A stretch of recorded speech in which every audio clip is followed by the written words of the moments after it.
Teman-teman, assalamualaikum warahmatullahi wabarakatuh. Kanthi nyebut asmane Gusti Kang moga welas moga asih.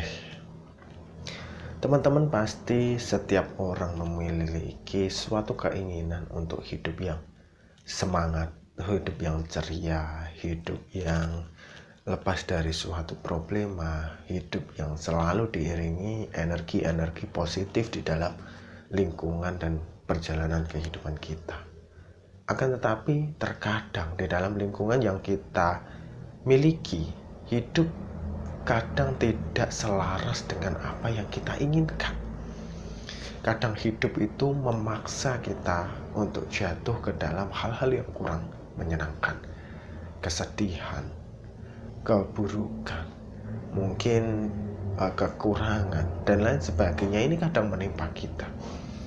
Lalu ketika suatu hal seperti ini menimpa kita, sebenarnya apa yang perlu kita lakukan, teman-teman? Ada teman kita yang bertanya melalui kolom komentar bagaimana cara mendapatkan energi positif yang masuk ke dalam diri kita. Yang pertama, jangan pernah berpikir mengenai lingkungan teman-teman semua. Teman-teman memiliki lingkungan baik atau buruk, anggap semua itu sama.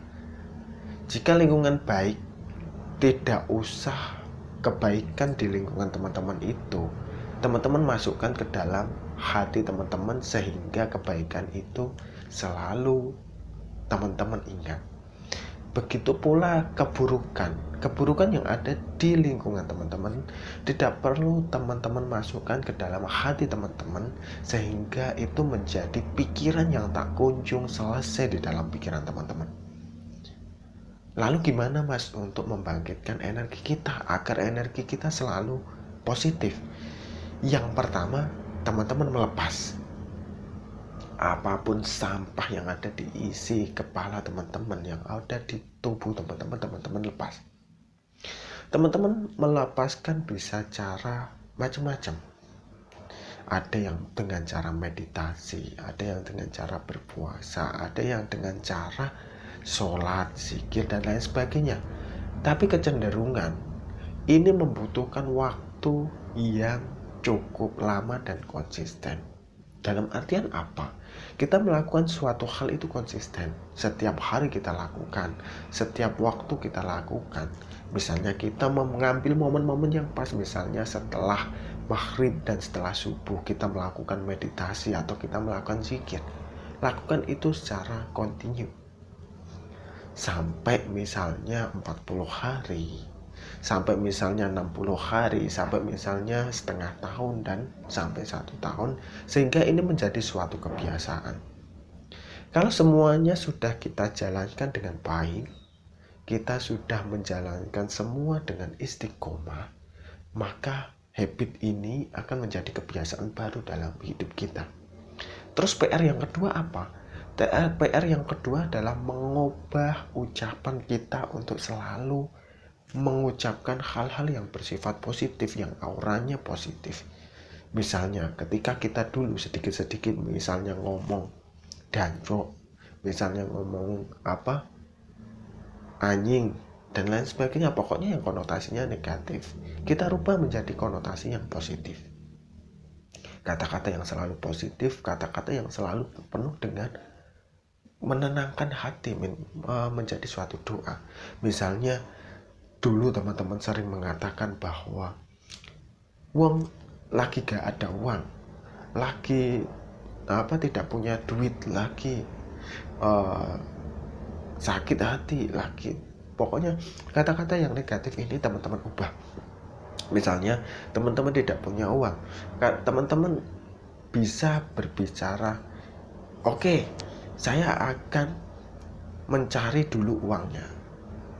Daripada teman-teman bilang tidak punya uang, lebih baik kan bilang mencari dulu uangnya, atau tak bekerja dulu untuk mendapatkan rezeki yang besar, atau misalnya tak minta kepada Tuhan dulu agar Tuhan memberikan rezeki kepadaku, dan lain sebagainya. Pokoknya teman-teman rubah kata-kata teman-teman dari negatif menjadi positif.